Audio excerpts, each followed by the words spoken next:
आपके बीच। हम लोग सुनेंगे उनको गंभीरता से।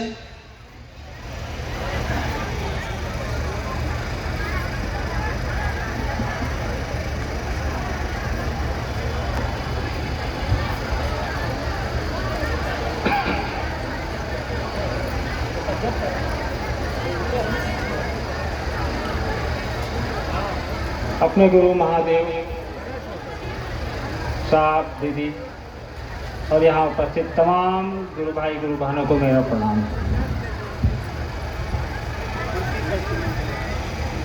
उद्घोषक महोदय ने मुझे विषय दिया है अपनों से अपनी बात।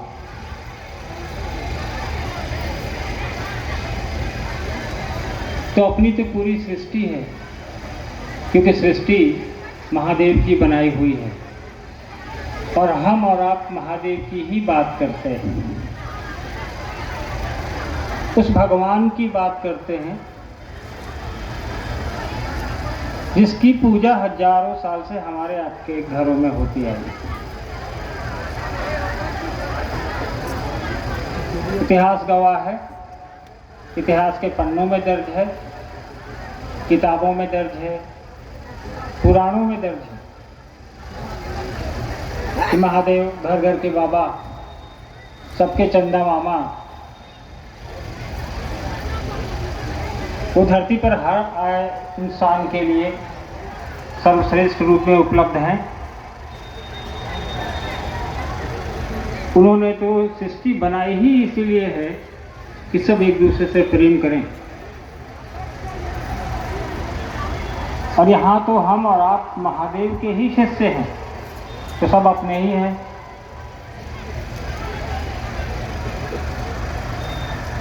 लेकिन यहाँ उपस्थित इतने बड़े जनसमूह को देखकर यह तो महसूस हो ही रहा है, यह तो एहसास हो ही रहा है कि आज से 35-40 साल पहले साहब और दीदी ने जो अलख जगाई थी, महेश्वर शिव को अपना गुरु बनाकर जनमानस से भी जोड़ने की, इंसान जो धरती पर आया है उसको भी यह बताने का बीड़ा कि महादेव मेरे गुरु हैं, तुम्हारे भी हो सकते हैं,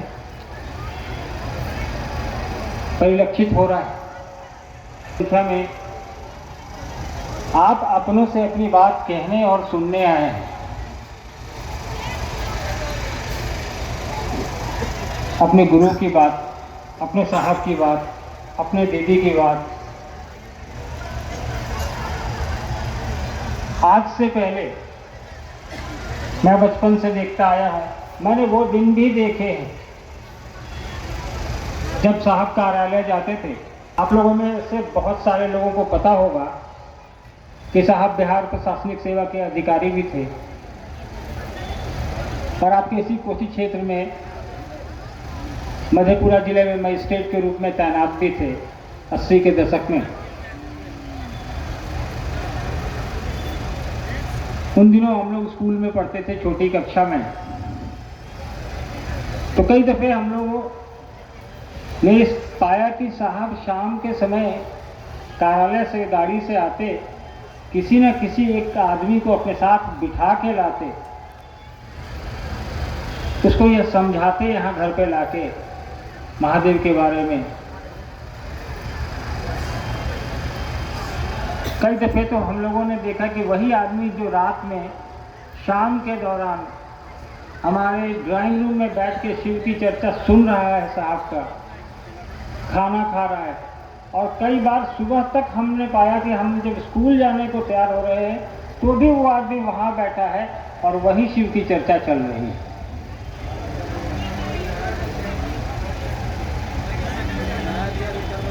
तो ये हमारा आपका जो स्नेह है, हमारा आपका जो साहब ने जो एक उल्लास, उमंग जो हमारे आपके अंदर पैदा किया, अपने गुरु के प्रति एक जुनून जो पैदा किया, एक जज्बा जो पैदा किया, वो साहब की एक दिन का की मेहनत नहीं है।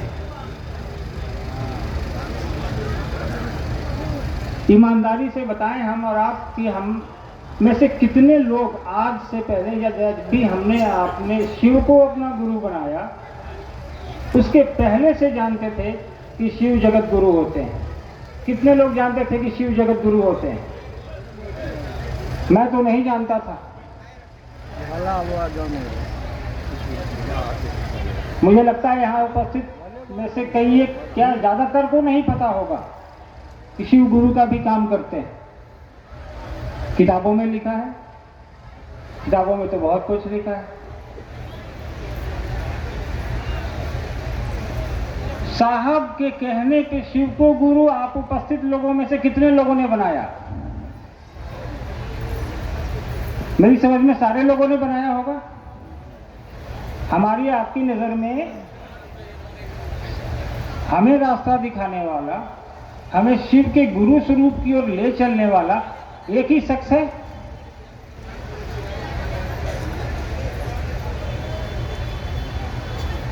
वो शख्स है साहब श्री हरिंद्रानंद जी,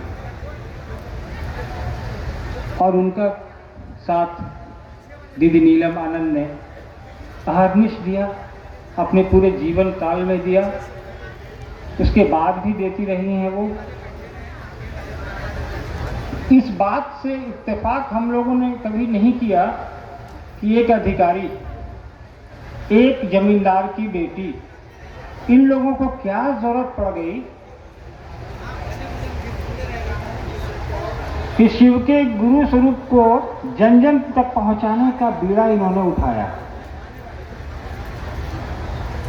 कभी सोचते तो होंगे आप लोग, क्या आखिर ये हरिनाथ साहब को क्या हो गया, क्या कर रहे हैं ये? आप भी को पकड़ के अपना पैसा लगा के, अपना खाना खिला के, अपनी गाड़ी में बिठा के ये समझाना कि महादेव गुरु का काम करते हैं।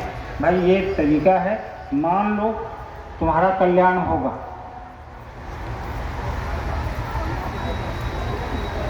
हमारी समझ में जो बचपन से मैंने आज तक देखा है, साहब और दीदी का एकमात्र उद्देश्य इसके पीछे यही है कि शिव का वो स्वरूप जिससे दुनिया अनजान है। शिव के तो हजारों नाम हैं, स्वरूप कई एक हैं, हम आप भी उन्हीं के अंश हैं। अभी थोड़ी देर पहले कोई गुरु भाई बता रहे थे ना कि किताबों में लिखा है कि शिव के शिष्य हैं 112, शिव के शिष्य प्रशिष्य किताबों में भी है, शिव पुराण में भी उनकी चर्चा है। लेकिन वो चर्चा उन किताबों से बाहर निकल के नहीं आई, हम तक आप तक नहीं पहुंच पाई। क्यों? इसके पीछे कोई ना कोई कारण तो होगा। जबकि भगवान के रूप में वो सर्वसुलभ है, हर इंसान के लिए वो उपलब्ध है, हर इंसान उनकी पूजा कर सकता है। तो भाई गुरु के रूप में वो इतने स्थापित क्यों नहीं हुए? इतने बड़े बड़े शिव के शिष्य हुए किताबों में, उन्होंने लोगों तक ये बात क्यों नहीं पहुंचाई कि मैं उनका शिष्य हूं, आप भी बन सकते हैं?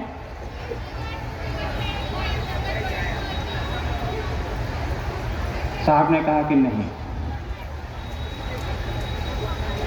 उनके 3 सूत्र की जो प्रक्रिया है पाने की और लोगों तक पहुंचाने की, वो आपने सुना, कई एक लोगों ने कहा है, पहले भी कहा होगा, उस पर नहीं जाऊंगा मैं, क्योंकि वही थी एकमात्र 3 सूत्र है जो हमारे आपके लिए साध्य है, वो हम और आप कर सकते हैं।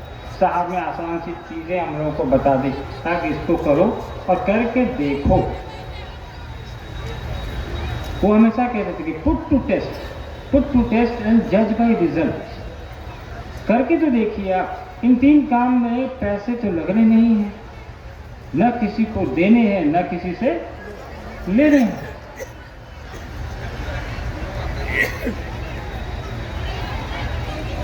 इस बिहार का सबसे अच्छा स्कूल कहीं होगा?